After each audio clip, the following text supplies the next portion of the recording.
এই গণবিজ্ঞপ্তি নিয়ে অনেক প্রশ্ন রয়েছে। আমাদের এনটিআরসি যে প্রতিষ্ঠানটি চাকরি দেয় সাধারণত স্কুলের শিক্ষক, এমপিভুক্ত স্কুল এবং কলেজের শিক্ষকতা পেশায় চাকরি দেয়।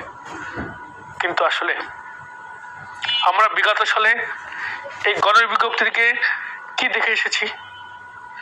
গণবিজ্ঞপ্তি দিয়ে নিয়োগ দিচ্ছে, অথচ নিয়োগ পাচ্ছে তার অর্ধেকেরও কম। তো যাই হোক, গণবিজ্ঞপ্তি দিয়েছে সপ্তম, বড় আশার আলো জেগে উঠেছে চাকরির প্রার্থীদের। এই সরকারের আমলে সেই আশার আলো হয়তো বাঁচবে অনেকের মনে একটি চাকরির আশায়, স্কুল এবং কলেজের শিক্ষকতা পেশায় যোগদান করার জন্য। সপ্তম গণবিজ্ঞপ্তি দিয়েছে, আমরা দেখেছি এবং জেনেছি। এটা নিয়ে হতাশ হয়েছে অনেকে, তাই তো? কারা হতাশ হয়েছে? যারা দীর্ঘদিন ধরে আন্দোলন, সংগ্রাম এবং বিভিন্ন সময় বিভিন্ন ভাবে তারা প্রতিবাদ করে এসেছে এবং এটা অ্যাডভোকেসি করে এসেছে সরকারি বিভিন্ন সংস্থার সাথে, যেরকম শিক্ষা মন্ত্রণালয়, তারপর এনটিআরসিএ প্রতিষ্ঠানে অবরুদ্ধ করে রেখেছে দিনের পর দিন। চেয়ারম্যান মহোদয়কে তালাবদ্ধ করে রাখা হয়েছে দিনের পর দিন। শিক্ষা মন্ত্রণালয়ের সাথে বসা হয়েছে দিনের পর দিন। প্রধান উপদেষ্টা সাব্বির সাহেবের হস্তক্ষেপ ছিল সেখানে। শাহবাগ মোড়ে আন্দোলন আর আন্দোলন, একটা আন্দোলন হয়েছে বাংলাদেশে, পৃথিবীর বুকে চাকরির জন্য এরকম আন্দোলন কোথায় হয়নি। কেন? এনটিআরসি শিক্ষক নিয়োগ দেয়, দেশের মেধাবী সন্তানদের গড়ার কারে গড়াচ্ছে এনটিআরসি মাধ্যমে শিক্ষক নিয়োগ দেয়। সে শিক্ষক স্কুল এবং মাদ্রাসা কলেজের শিক্ষকতা করেন, তাও আবার জাল সনদ দিয়ে। সেটাও ভাইরাল হয়েছে। কি সনদ দিয়ে ভাইয়া? জাল সনদ দিয়ে। সেটাও ভাইরাল হয়েছে। আমরা দেখেছি বিভিন্ন জায়গায় জাল সনদ দিয়ে নিয়োগ দিয়েছে বিগত সময়। অথচ এই জাল সনদের নিয়োগের কারণে 1 থেকে 12তম সহ যারা পূর্বে সনদ পেয়েছে তাদের পথ লক হয়েছিল।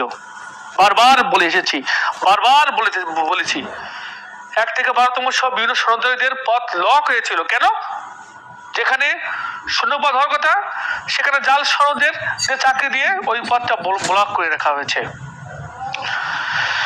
সর্বশেষ বাংলাদেশের ইতিহাসে এত বড় নজির কোথাও আর নেই।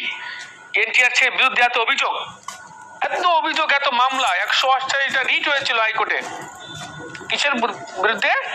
এনটিআরসি এর বিরুদ্ধে। মহামান্য এনটিআরসি এর চেয়ারম্যানের মহোদয়ের সরকার প্রতিষ্ঠানের বিরুদ্ধে। দুঃখ লাগে, লজ্জা লাগে, ঘৃণা লাগে। সরকার আসলে কাদের পক্ষে? তাহলে জাল সনদের পুনর্বাসন সরকার তো করতেছে না, আমরা যেটা জানি। তাহলে 1 থেকে 12তম বাদ দিয়ে সপ্তম গণবিজ্ঞপ্তি কেন দেওয়া হলো? এটা জাতির কাছে প্রশ্ন। আমি একজন কলেজের সনদধারী, আমি বারবার বলে এসেছি, যারা সনদ অর্জন করেছে তারা আমার কলিগ, আমার বন্ধু, আমার ছোট ভাই, বড় ভাই বা আমার পরিচিত। বিশ্ববিদ্যালয় থেকে পাশ করে, আমি চট্টগ্রাম বিশ্ববিদ্যালয় থেকে পাশ করা স্টুডেন্ট, ঢাকা বিশ্ববিদ্যালয় থেকে পাশ করা স্টুডেন্ট, রাজশাহী বিশ্ববিদ্যালয় থেকে পাশ করা স্টুডেন্ট। এখানে ভর্তি হয়ে দেখেন না, যেখানে বিসিএসের থেকে কঠিন বিসিএসের মতোই পরীক্ষা হয়েছে। আমাদের 100 নম্বরের এমসিকিউ হয়েছে, তারপর রিটেন হয়েছে, তারপরে রেজাল্ট দিয়েছিল। অথচ শূন্যপদ না থাকায় আমরা কেউ অ্যাপ্লাই করতে পারিনি, কারণ ওই জাল সনদদের কারণে পদগুলো ব্লক হয়েছিল। বিভিন্ন কারণে নিয়োগ দেয়নি। পরে 18 সালে একটা বিজ্ঞপ্তি দিল, কি দিল? 35-এর পরে আবেদন করতে পারবে না। আরে বাবা, 35 কেন হয়েছে? যখন মানুষ আবেদন করে তখন তো বয়স কাউন্ট করা হয়। পরীক্ষা দিল, পাশ করলাম, তখন তো 35 হয়নি, তখন 30 হয়নি আমাদের বয়স। যখন পাশ করছি এনটিআরসি থেকে, আমাদের বয়স অনেকে 30 হয়নি, 28 হয়নি, 25 হয়নি, নিয়োগ দেয়নি। পরে বিভিন্ন কারণে 35 করে ফেলছে। 35 পরে আর হবে না, তার মানে এরা আত্মহত্যা করবে, 35 পরে এরা আত্মহত্যা করবে। তাতে দেশের প্রশ্ন কি হচ্ছে এগুলো দেশে? আমরা বড় আশা করেছিলাম কেয়ারটেকার, যেহেতু এটা ইন্টারমিডিয়েট গভর্নমেন্ট, অর্থমন্ত্রী সরকারের প্রধানের কাছে